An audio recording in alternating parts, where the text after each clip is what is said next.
For privacy reasons, names and places have been changed. This story is inspired by true events. On a crisp autumn morning, 31-year-old Maurice Akoi ventured into the Kenai Peninsula's vast wilderness for a solo campout.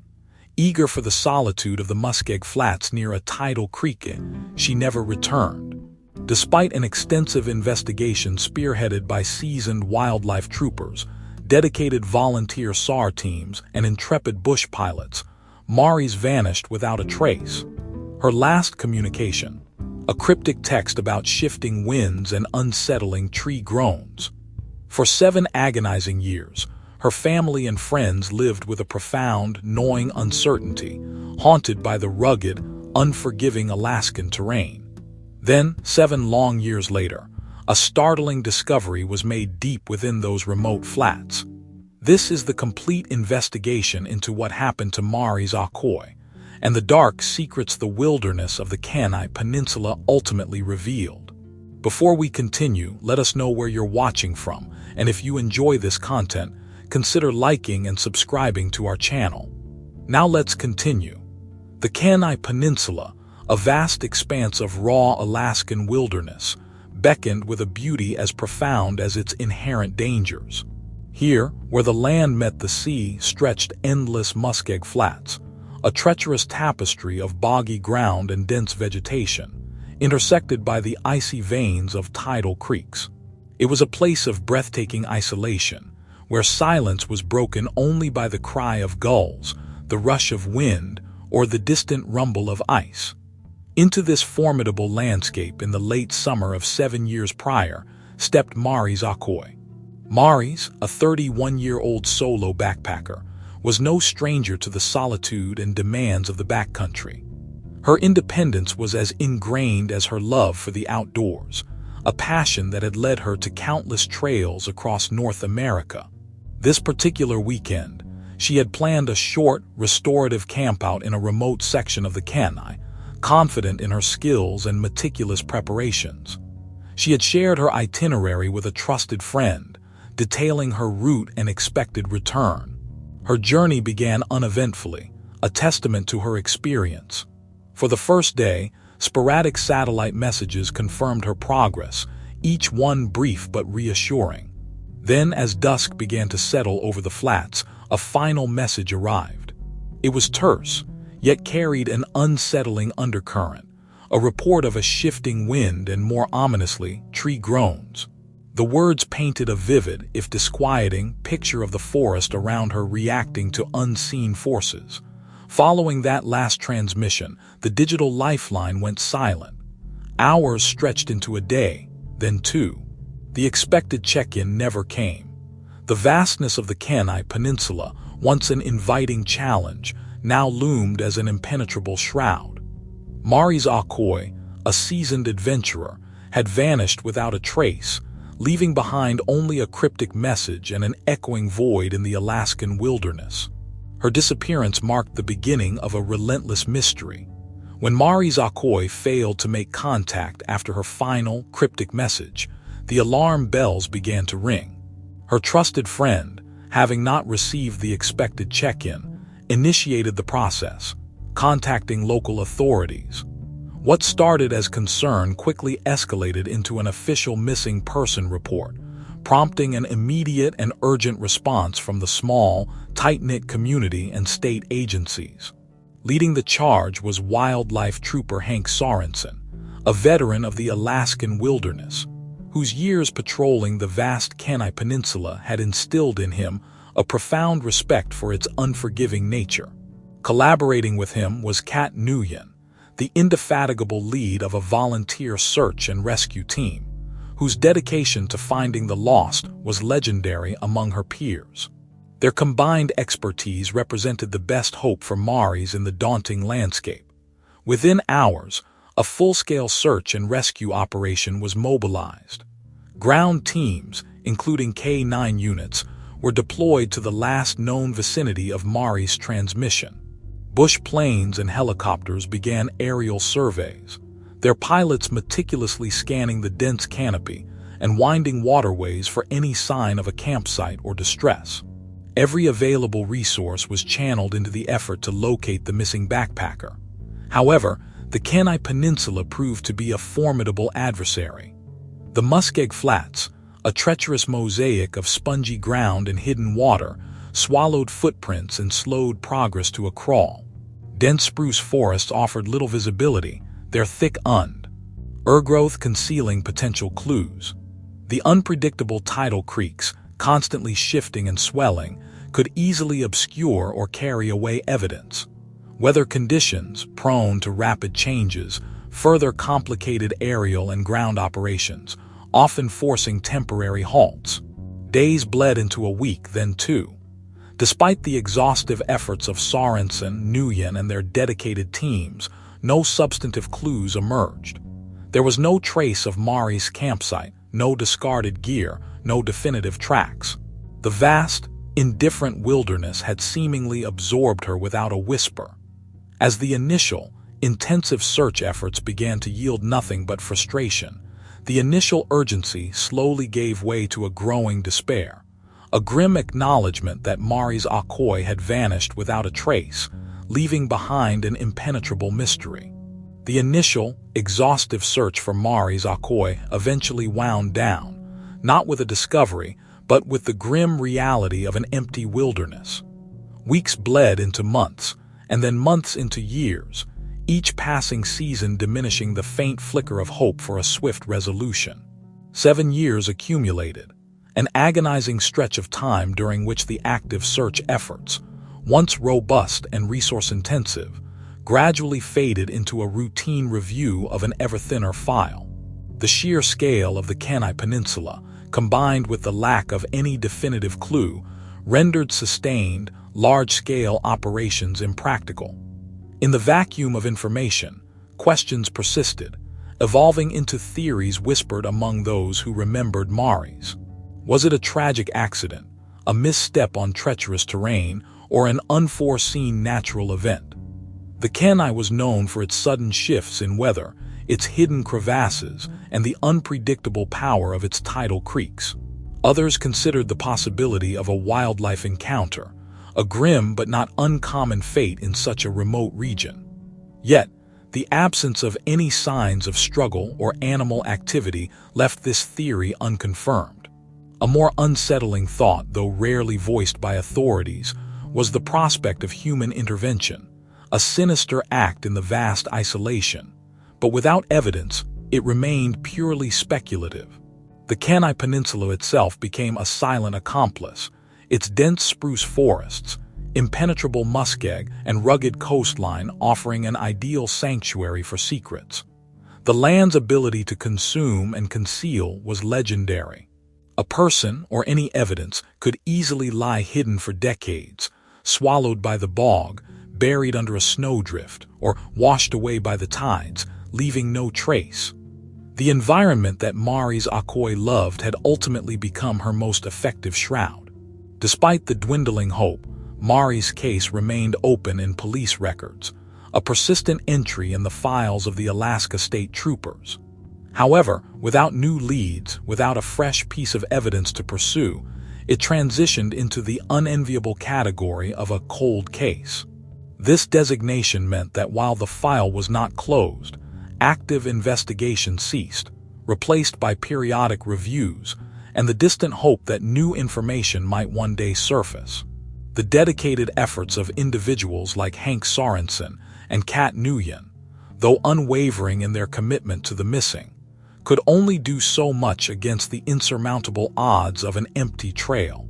For 7 long years, Mari's Akoi remained a missing person.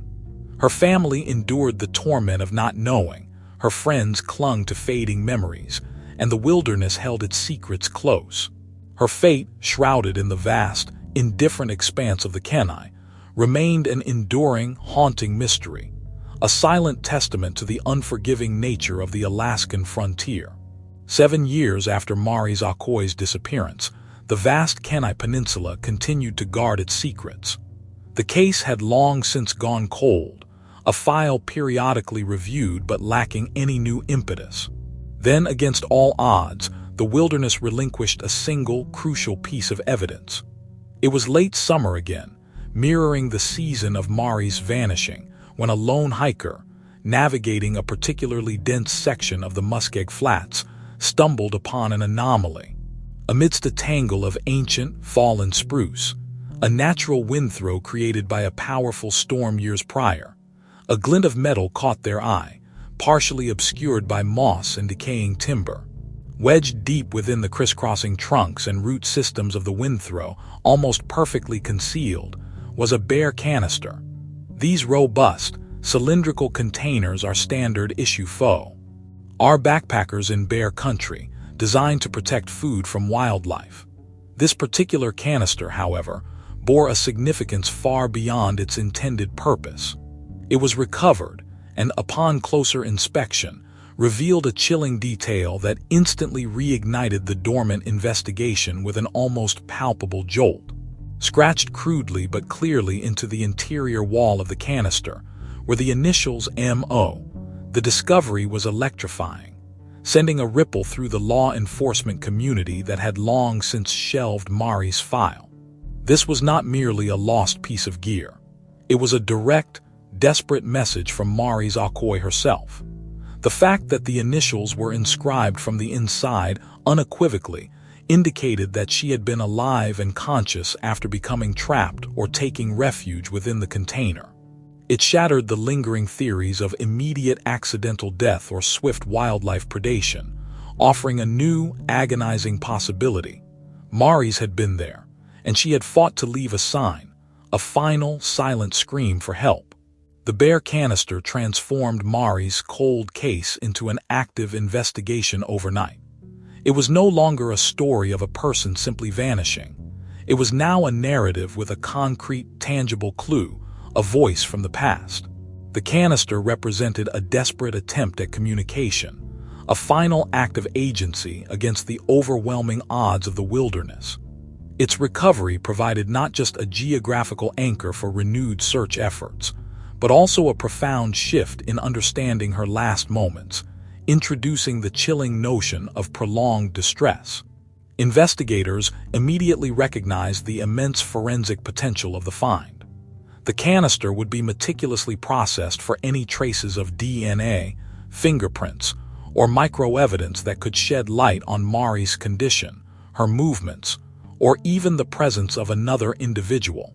This single object, lost for 7 years, now held the key to unlocking the mystery of Mari's Akoi's fate, promising answers that had been denied for so long. The discovery of Mari's Akoi's bare canister, with her initials scratched into its interior, instantly shattered the 7-year silence surrounding her disappearance. The cold case file, once relegated to periodic review, was ripped open with a renewed urgency, transforming a missing persons inquiry into a dynamic, active investigation. The implications of the find were profound. Mari's had been alive, conscious, and desperate enough to leave a message, suggesting her fate was far more complex than a simple wilderness accident. Crucially, the canister's location, wedged in the ancient windthrow, provided the first concrete geographical anchor since Mari's last transmission. The vastness of the Kenai Peninsula, once an insurmountable obstacle, now had a focal point. Investigators could narrow their search parameters significantly, concentrating their efforts on the specific Muskeg Flats and Tidal Creek areas surrounding the discovery site. This precision was a stark contrast to the initial, unfocused sweep of years past. Wildlife trooper Hank Sorensen, whose commitment to Mari's case had never truly waned, found himself reactivating his resources with a grim determination. Alongside him, volunteer SAR lead Kat Nguyen once again mobilized her dedicated teams. Their expertise, honed over decades of navigating Alaska's unforgiving terrain, was invaluable.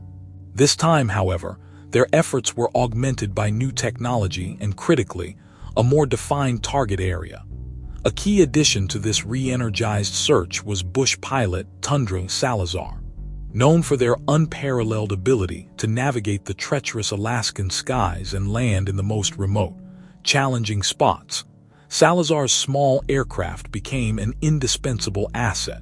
They conducted low-altitude aerial surveys, meticulously scanning the dense canopy and boggy ground for any anomalies that ground teams might miss, and provided rapid transport for personnel and equipment to otherwise inaccessible regions. The presence of the initials inside the canister shifted the investigative paradigm.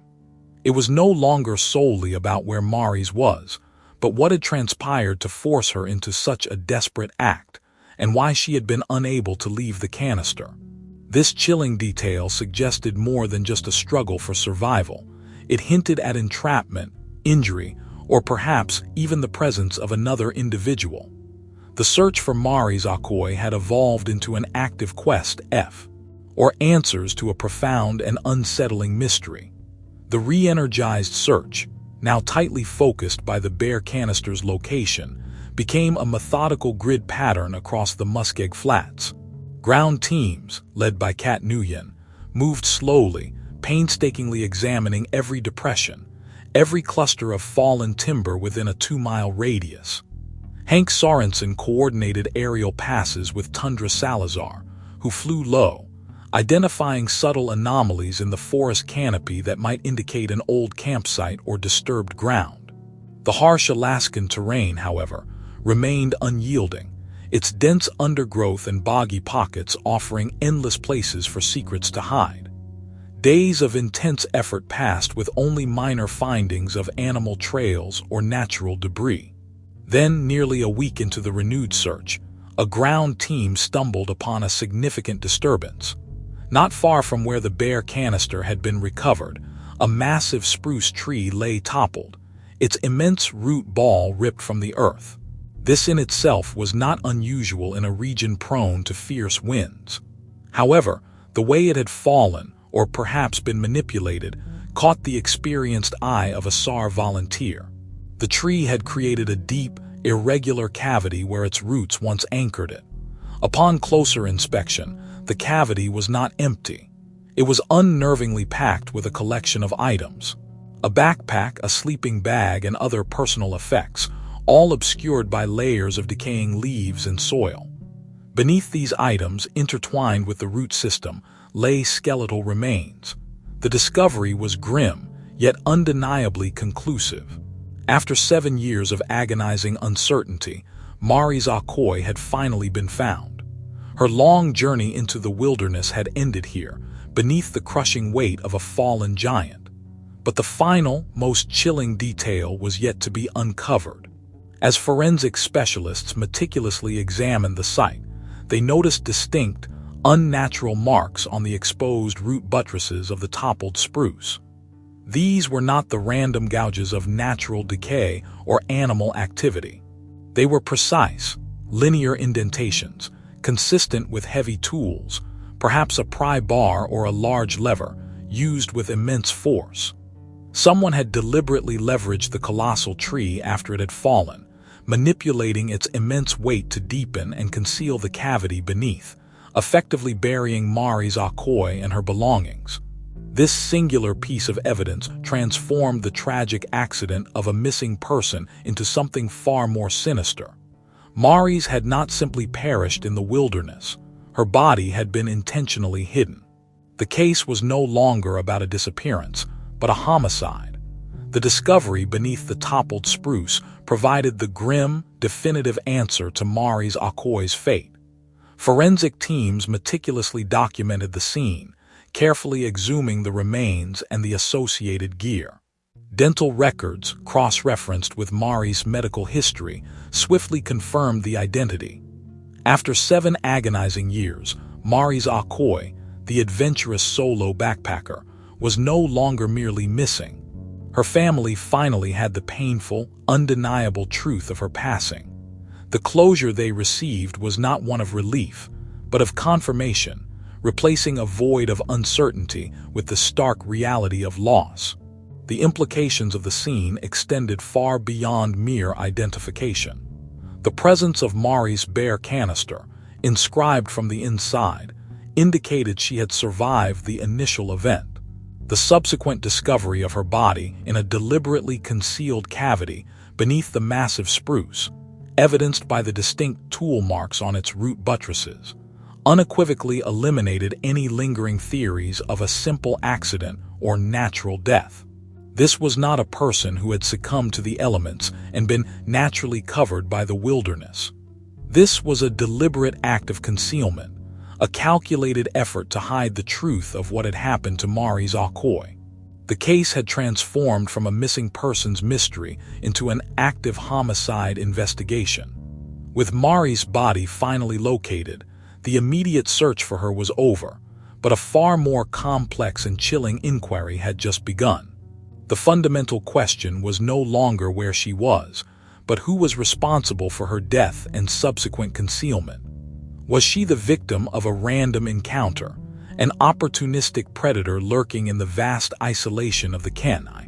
Or did the precise, methodical nature of the concealment suggest a deeper, perhaps pre-existing, connection to her killer? The wilderness, which had held Mari's secret for so long, now presented a new challenge: identifying the individual who had leveraged a fallen tree to bury their crime.